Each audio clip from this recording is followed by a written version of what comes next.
Hi, நான் உங்கள் சுதா சந்தோஷ். நான் எப்போவுமே என்னுடைய எக்ஸ்பீரியன்ஸ் எல்லாத்தையுமே நான் வீடியோஸாக போடுவேன். என்ன ஃபாலோ பண்ணியிருக்க எல்லாருக்குமே நல்லாவே தெரியும். நான் என்னெல்லாம் ஃபீல் பண்ணுறோம், எனக்கு கடவுள் என்னென்ன விஷயங்கள் பண்ணியிருக்காரு, அது மாதிரி எல்லா விஷயத்தையுமே நான் சொல்லுவேன். என் லைஃப்பில் என் குழந்தைங்களுக்கு உடம்பு சரியாக போச்சுனாலும் அது எதனால் ஏற்பட்டுச்சு அப்படிலாம் சொல்லுவேன். அது மாதிரி ரீசெண்டாக நான் எலெக்ஷனுக்காக ஓட்டு போடணும் அப்படின்ட்டு ஊருக்கு போயிருந்தேன். ஊருக்கு போயிட்டு எலெக்ஷன் முடிஞ்சு 2 நாள் கழிச்சு நாங்கள் வீட்டில் சாப்பாடு ஊட்டிட்டு குழந்தைய நாங்கள் வெளியே அமிச்சிருந்தோம்னா 1.5 வயசு குழந்தை, என்னுடைய 2வது குழந்தை.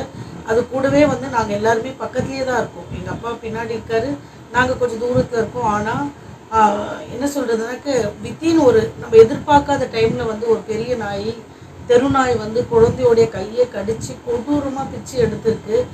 இதை நாங்கள் யார்கிட்ட கேட்குறது, யார்கிட்ட கம்ப்ளைண்ட் பண்ணுறது, எதுவுமே எங்களால் சொல்ல முடியல. ஏன்னா நம்ம எல்லாத்தையுமே ரெகுலராக கவர்மெண்ட் என்ன சொல்லுதோ அது எல்லாத்தையுமே ஃபாலோ பண்ணுறோம். அது மட்டும் அப்பாவை மட்டும் குழந்தைய மட்டும் கடிக்காமல் அப்பாவை தடுக்க போனவர் அவர் ஃபுல்லாக மேலே எல்லாமே கீறி விட்டுருக்கு.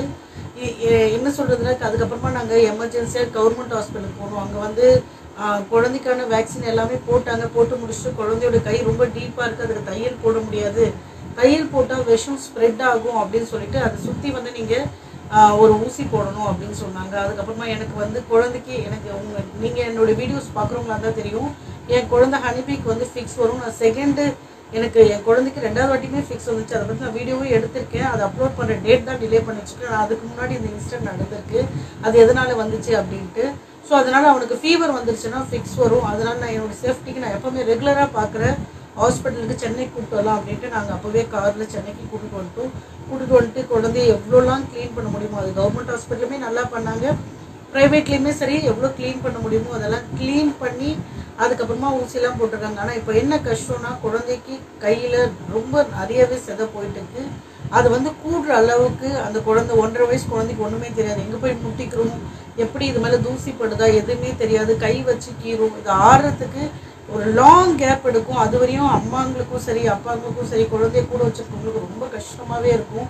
இது எப்படின்னாக்க இப்போது சரி இது ஊரில் தான் நடந்துச்சு அப்படின்னு பார்த்தோம்னாக்க சரி குழந்தைங்க சென்னைக்குள்ளே வீட்டுக்குள்ளேயே இருக்காங்க, ஒரு சிட்டிக்குள்ளே வீட்டுக்குள்ளேயே இருக்காங்க, சரி ஒரு பார்க்குக்கு ஒரு 1 ஹவர் கூட்டிகிட்டு போகலாம் அப்படின்னு நினச்சாலுமே பார்க்குக்கு போனால் மூளைக்கு ஒரு நாய்ங்க, எந்த மூலையில் பார்த்தாலும் நல்ல பெரிய பெரிய நாய்ங்களாக படுத்துட்டு இருக்குங்க.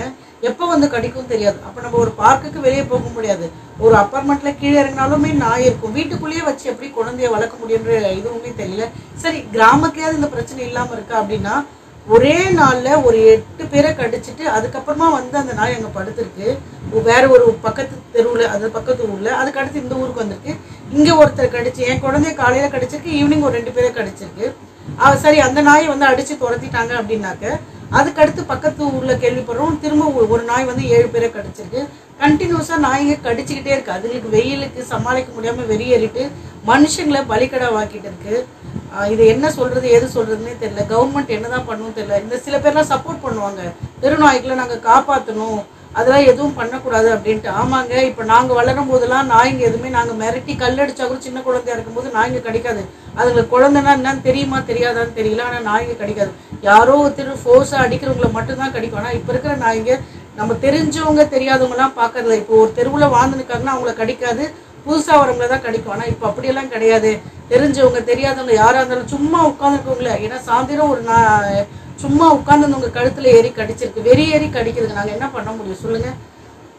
நீங்கள் யாராவது நாய்க்காக சப்போர்ட் பண்ணணும் அப்படின்னு நினைக்கிறீங்களா? தயவு செஞ்சு உங்கள் வீட்டு குழந்தைங்களை எடுத்துகிட்டு தெருவில் விட்டு நாய்க்கடி அதை ஆற வைக்கிறதுக்கான கஷ்டம் இருக்கு இல்லையா, அதை போலாம் அனுபவிச்சுட்டு அதுக்கப்புறமா சப்போர்ட் பண்ணுங்கள். இது என்னுடைய ஓப்பன் ஒப்பீனியன். ஏன்னா அவ்வளோ கஷ்டமாக இருக்குது. ஒரு பிஞ்சு குழந்தை, அதுக்கு ஒன்றுமே தெரியாது, அந்த குழந்தைய கடிச்சு வச்சிருக்கு. ஒரு வயசானவங்க சும்மா தெருவில் நடந்து போகிறவங்க இல்லை, அந்த தெருவில் உட்காந்துருக்கவங்க தின்ன மேலே உட்காந்துருக்கவங்களை ஏறி கடிக்குதுங்க. என்ன பண்ண முடியும் சொல்லுங்கள்? அதுக்கப்புறம் நான் இப்போ போராடி இப்போ கிட்டத்தட்ட குழந்தைய கடிச்சு ஒரு 4-5 நாள் ஆயிடுச்சு. நான் சென்னைக்கு குழந்தைய எவ்வளோ கைக்குள்ளே வச்சு ஃபாலோ பண்ண முடியுமோ அந்தளவுக்கு ஃபாலோ பண்ணிட்டு, ஆனால் இன்னொரு குழந்தை என்னால் கூட வச்ச முடியாது. 2 குழந்தை வச்சுருக்கோன்னா சென்னையில் ஒரு குழந்தை இன்னொரு குழந்தை இது பண்ணும் அப்படின்ட்டு பெரியவன் அங்கே தான் விட்டு வந்திருக்கேன். ஆனால் ஒவ்வொரு நிமிஷமும் எனக்கு பயமாக இருக்குது. ஏன்னா அங்கே தெருவில் நாய் கடிக்குது. எங்கள் அம்மா எங்கள் அப்பா குழந்தைய உள்ளே தான் வச்சுருக்காங்க. எங்கள் அப்பாவுக்குமே இன்ஜுரிஸ் ஏற்பட்டிருக்கு. அவருமே வேக்சின் போட்டுட்டு கூட குழந்தைய உள்ளே தான் வச்சுருக்காங்க. ஒரு 4 வயசு 5 வயசு பையனை வீட்டுக்குள்ளேயே வச்சு வளர்க்க முடியுமா? சென்னையில் தான் நாங்கள் கஷ்டப்பட்டு வளர்த்து ஒரு மாதம் லீவுக்காக எங்கேயோ ஒரு தெருவில் குழந்தை விளையாடட்டும்னு வருவோம். அங்கேயுமே பிரச்சனை. சரி சென்னையிலே இல்லை நம்ம சிட்டிக்குள்ளேயே இருக்கோம், நம்ம ஒரு பார்க்கு கூப்பிட்டு போகிறோம் அப்படின்னா பார்க்கில் 4-5 நாய்ங்க இருக்குது. நாங்கள் எங்கே தான் இது பண்ணுறது? சரி குழந்தைங்களுக்கு தான் இந்த பிரச்சனை அப்படின்னா வாக்கிங் போகிறவங்களுக்கும் அந்த பிரச்சனை தான், சும்மா தெருவில் நடந்து போகிறவங்களுக்கும் அந்த பிரச்சனை தான். இந்த நாட்டில் நாங்கள் நம்மளுடைய உழைப்பில் வாழ்ந்துட்டு இருந்தாலுமே ஒரு வீட்டை விட்டு வெளியே வந்தால் ஒரு சேஃப்டி கிடையாது அப்படின்ற சுச்சுவேஷனை தான் வாழ்ந்துட்டு இருக்கோம். ஒன்று ஃபுல்லாக ட்ரக்ஸ் அடிச்சுட்டு போகிறோம், வண்டி ஓட்டிகிட்டு போகிறோம்னா கூட வெட்டுறானுங்க, ஏதாவது எதையாவது ஒன்று பண்ணிக்கிட்டே இருக்கானுங்க, ஒரு லேடிஸை கூட பாரபட்சம் பார்க்காம பண்ணுறாங்க, அப்படி இருக்குது. இன்னொன்று நாய்ங்க வெளியேறிட்டு மனுஷங்களை கொடூரமாக கடிச்சிட்டு இருக்கு. இதுக்கு ஒரு சொல்யூஷன் யாராவது பண்ண முடியும் அப்படின்னா பண்ணுங்கள். தயவு செஞ்சு இந்த கவர்மெண்ட்டு கொஞ்சம் பாருங்கள். பார்க்கிலலாம் ரொம்ப கொடூரமான நாய்ங்க இருக்குது. பார்க்குன்னு கட்டி விடுறது ஏதோ குழந்தைங்களை விளையாடுறதுக்கு, ஒரு வாக்கிங் போகிறதுக்கு, அந்த மாதிரி ஒரு சுதந்திரத்துக்காக தான். அதையுமே எங்களால் யூஸ் பண்ண முடியல. இந்த ஊருங்களில் ஒரு கிராமத்தில் எங்கேயோ சந்தோஷமாக வாழலான்ட்டு ஒரு வெக்கேஷனுக்கு போகிறவங்களையுமே சரி ஒரு நிம்மதியாக விடலை. அந்த தெருவில் இருக்கிறவங்களையும் கிடைக்குது, அந்த குழந்தைங்களையுமே பாரபட்சமாக கிடைக்குதுங்க. நாய்ங்களை கொஞ்சம் கண்ட்ரோல் பண்ணுங்கள், எங்களால் சமாளிக்கணும். அந்த வலி ரொம்ப கொடுமையாக இருக்குது. ஒரு பிஞ்சு குழந்தைய அதை தேர்த்ததுக்கான டைமும் அதுக்காக இது பண்ணுறதுமே ரொம்ப கஷ்டங்க. இப்போ இருக்கிற காலகட்டத்தில் ஒரு 35 வயசில் குழந்தைய வளர்க்குறதே கஷ்டம். இதில் இந்த மாதிரியான விஷயங்கள்லாம் ஏற்படும் போது எங்களால் தாங்கிக்கவே முடியலைங்க, ரொம்ப கஷ்டமாக இருக்குது பாருங்கள். அதே மாதிரி இன்னொரு அவேர்னஸ் என்னென்னா, யாராவது நீங்கள் ஊருக்கு ஷிஃப்ட் ஆகிருக்கீங்க, இப்போ லீவு வெக்கேஷன் போயிருக்கீங்கன்னா தயவு செஞ்சு நம்ம பக்கத்துலேயே தானே இருக்கும், நாய் என்ன பண்ணிட்டு போகுது அப்படின்ட்டு ஒரு 10 அடி 20 அடி இருந்தால் கூட விட்டுறாதீங்க. நாங்கள் அப்படி தான் விட்டோம். அதனால் 10 அடியில் இருந்தால் கூட சரி, நாய் இருந்தால் ஒன்று அதை அடித்து துரத்துங்க, அப்படி இல்லைன்னா அந்த இடத்துல நீங்கள் இருக்காதீங்க.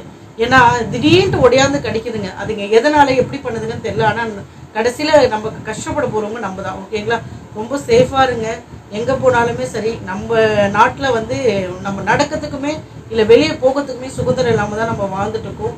கொஞ்சம் சேஃபாக இருக்கிற மாதிரி பாருங்கள். ஏன்னா நம்ம எல்லாருமே என்ன சொல்கிறது, வெளியே போனால் சும்மா ஒரு நடந்து போனால் ஒரு நாய் பார்த்தா ஒரு ஐயோ நம்மளை இதை வந்து கடிச்சிடுமா அப்படின்ற ஒரு பயத்தோடு தான் நம்ம வாழ்ந்துட்டு இருக்கோம்.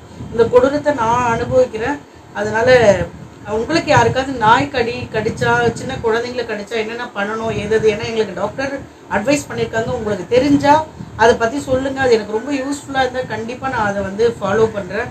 ஏன்னா இது எனக்கு ஃபஸ்ட் டைம் என் லைஃப்லேயே நான் ஃபேஸ் பண்ணுற ஃபஸ்ட் டைம். என் குழந்தைக்கு கண்டினியூஸாக இப்போ தான் வந்து குழந்தைக்கு ஃபீவரு அது எல்லாமே விட்டு அப்படியே தேத்தி எடுத்துகிட்டு போகும்போது இப்போ இது ஒரு பெரிய இன்சிடென்ட். இப்போ நான் ஃபீவரும் வராமல் பார்த்துக்கணும், குழந்தைய அந்த ரொம்ப கொடூரமாக கடிச்சு வச்சுருக்கேன். அதை நான் தேர்த்ததுக்கான மாதங்களுமே ரொம்பவே அதிகமாக போகும்.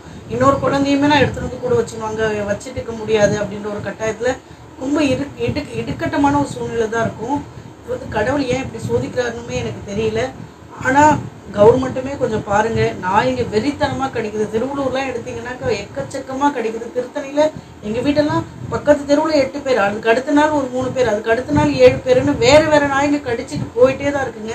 மனுஷங்களை வந்து காப்பாற்றுறதுக்கு யாருமே இல்லை. நாய்ங்களை காப்பாற்றுறதுக்கு தான் ஆள் இருக்காங்க, தவிர மனுஷங்களை காப்பாற்றுறதுக்கு ஆளுங்களே இல்லை அப்படின்னு தான் சொல்லலாம்.